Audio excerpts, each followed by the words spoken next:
बिहार विधानसभा चुनावों की सरगर्मियां चरम पर पहुंच गई हैं। 16 और 17 अक्टूबर के बीच एनडीए की सभी प्रत्याशी जो हैं वो पर्चा दाखिल करने जा रहे हैं। इस महत्वपूर्ण अवसर को राजनीतिक ऊर्जा और जनता में उत्साह भरने के लिए भाजपा और उनके सहयोगी दलों ने एक व्यापक रणनीति तैयार की है।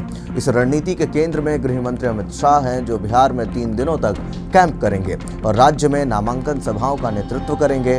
भाजपा और जदयू ने चुनावी तैयारियों में बड़ा निवेश किया है। भाजपा ने 8 हेलीकॉप्टर जबकि जदयू ने 3 हेलीकॉप्टर नामांकन सभाओं और अन्य कार्यक्रमों के लिए मंगवाए हैं, ताकि शीर्ष नेता जिला स्तर तक पहुंच सकें और जन समर्थन जुटा सकें। नामांकन सभाओं का उद्देश्य सिर्फ औपचारिक प्रक्रिया न होकर कार्यकर्ताओं में जोश और जनसामूहिक ऊर्जा का उदय करना है। इस प्रक्रिया के तहत जिला स्तर पर बड़ी सभाएं आयोजित की जाएंगी, जिन्हें बड़े नेताओं द्वारा संबोधित किया जाएगा। इन सभाओं में न केवल राष्ट्रीय नेता बल्कि 12 राज्यों के मुख्यमंत्री भी शामिल होंगे। भाजपा के राष्ट्रीय नेतृत्व के निर्देश पर सामाजिक समीकरण को ध्यान में रखते हुए मुख्यमंत्री सूची तय की गई है। इस सूची में शामिल नाम हैं राजस्थान के भजनलाल शर्मा, मध्य प्रदेश के मोहन यादव, छत्तीसगढ़ के विष्णुदेव साय, उड़ीसा के मोहन चरण मांझी, महाराष्ट्र से देवेंद्र फडणवीस, गुजरात से भूपेंद्र भाई पटेल, असम से हेमंत विश्व शर्मा, उत्तर प्रदेश के योगी आदित्यनाथ, उत्तराखंड से पुष्कर सिंह धामी और हरियाणा के नायब सिंह सैनी। यह चयन इस आधार पर किया गया है कि ये नेता बिहार की राजनीतिक धरातल पर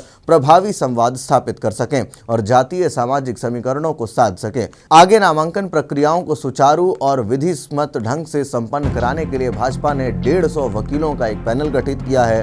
उक्त वकील जिला स्तर पर जाकर प्रत्याशियों की नामांकन फाइलिंग, दस्तावेज सत्यापन और अन्य कानूनी पहलुओं को संभालेंगे। यह कदम इसलिए उठाया गया है ताकि प्रक्रिया में कोई बाधा का सामना न करना पड़े और हर पर्चा समय पर स्वीकार हो सके। नामांकन सभाओं को राजनीतिक हवाबाजी नहीं, जन समागम का रूप दिया गया है। केंद्रीय मंत्रियों जैसे जेपी नड्डा, भाजपा राष्ट्रीय अध्यक्ष एवं स्वास्थ्य मंत्री राजनाथ सिंह, अमित शाह, स्वयं नितिन गडकरी, धर्मेंद्र प्रधान, शिवराज सिंह चौहान, मनोहर लाल, पीयूष गोयल, गिरिराज सिंह, नित्यानंद राय, अश्विनी वैष्णव, भूपेंद्र यादव, ज्योतिरादित्य सिंधिया, CR पाटिल और उत्तर प्रदेश के उप मुख्यमंत्री केशव प्रसाद मौर्य जैसे दिग्गज नेता कई सभाओं को संबोधित करेंगे। इस तरह का संसाधन, समन्वय, शक्ति प्रदर्शन और गठबंधन की सामूहिक चेहरेबाजी को दर्शाता है। बिहार विधानसभा की कुल सीटें 243 हैं। अमित शाह ने पहले ही लक्ष्य रखा है कि एनडीए मिशन 225 प्लस यानी 225 या उससे अधिक सीटें जीतने का निश्चय रखे।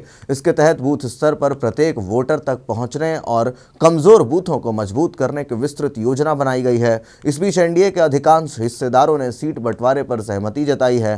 भाजपा और जदयू को सम संख्या सीटें मिली हैं। हालांकि सीट बंटवारे को लेकर कुछ असंतोष भी सामने आया, विशेषकर जदयू के भीतर कुछ नेताओं और अन्य घटक दलों में।